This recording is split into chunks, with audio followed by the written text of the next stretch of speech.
چنا ہے دنیا میں اپنی نیابت کی، اپنی قیادت کی، اپنی نبوت کی، اپنی شریعت کی، اپنی صداقت کی، اپنی عدالت کی، اپنی جرأت کی، اپنی شجاعت کی، اس انسان کی چھوڑی میں سب کچھ رکھ دینا چاہتا ہوں۔ تو فرشتوں نے سوال کیا اللہ اس انسان کو جو دنیا میں جا کر گریزی بھی کرے گا، کفر بھی کرے گا، شرک بھی کرے گا، زنا بھی کرے گا، چوری بھی کرے گا، ڈاکہ زنی بھی کرے گا، حرام خوری بھی کرے گا، عیاری بھی کرے گا، مکاری بھی کرے گا، اللہ اس انسان کو اپنا نائب بنا رہا ہے۔ نحن نسبح بحمدک ونقدس لک، اے اللہ ہم دن رات تیری حمد و ثنا کرنے والے ہیں، ہم دن رات تیری تسبیح کرنے والے ہیں، ہم دن رات تیری تمجید تقدیس کرنے والے ہیں۔ اے اللہ ہمیں اپنا نائب نہیں بناتا، اس انسان کو اپنا نائب بناتا ہے۔ اللہ تبارک و تعالیٰ نے کیا جواب دیا معلوم ہے؟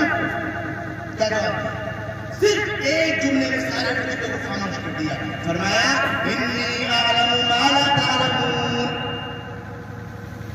کیا فرمایا؟ انی اعلم ما لا تعلمون، خبردار تم نہیں جانتے، تم نہیں جانتے۔ سارے فرشتوں کو ایک جملے میں، سارے فرشتوں کو خاموشی، سکوت اور سناٹا۔ اللہ تبارک و تعالیٰ نے کہا اچھا تم سوال کرتے ہو، چلو تمہارا امتحان ہوگا۔ ابھی بیان فرما رہے تھے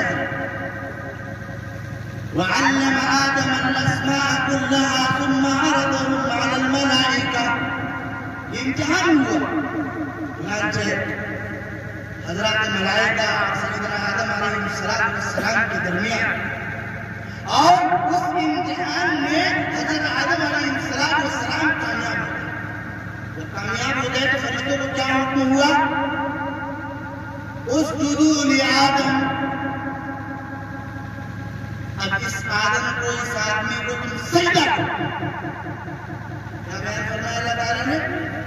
اب میرا آرڈر ہے، میرا حکم ہے کہ اس حضرت انسان کو سجدہ کرو۔ ایک تھا جس کو ہم اپنا دوست بنا رکھے ہیں، اس نے کہا، فرمایا گیا فسجدوا الا ابلیس۔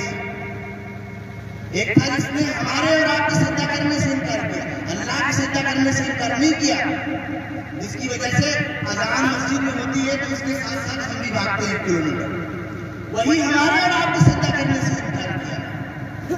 جب فرشتوں نے یہ سوال کیا تھا کہ ہم دن رات تیری حمد و ثنا کرنے والے ہیں، ہم دن رات تیری تمجید تقدیس تعریف کرنے والے ہیں، اے اللہ ہمیں اپنا نائب کیوں نہیں بناتا؟ تو اللہ تبارک و تعالیٰ نے فرمایا تھا فرشتوں خاموش ہو جاؤ، تم میں جانتا ہوں وہ تم نہیں جانتے ہو۔ ارے تمہارا تو کام ہی صرف میری عبادت ہے، تم عبادت کرتے ہو تو کیا کمال کرتے ہو؟ ارے میں نے تمہیں سارے دکھوں سے پاک رکھا ہے، میں نے تمہیں بیوی اور بچوں سے پاک رکھا ہے، میں نے تمہیں ماں باپ کی خدمت سے پاک رکھا ہے، میں نے تمہیں کھانے اور پینے سے پاک رکھا ہے، میں نے تمہیں سونے اور جاگنے سے پاک رکھا ہے۔ یہ میرا بندہ ہے، اس کو دیکھنا یہ ساری کائنات کے دکھوں میں ہوگا، جنجال میں ہوگا، بیوی اور بچوں کا دکھ اسے ہوگا، ساری کائنات کا دکھ اور سکھ سمیٹ کر میں اپنے بندوں کے تہ میں رکھوں گا۔ اس کے باوجود بھی میرا بندہ میرے در پر آ کر سجدہ کر کے سبحان ربی الاعلیٰ کہہ کر میری عظمت کے اقرار کرے گا۔ خبردار فرشتوں میرے بندے پر الزام تراشی مت کرو، میرا بندہ بڑا قیمتی ہے، تم میری نظر سے دیکھو، تم میرے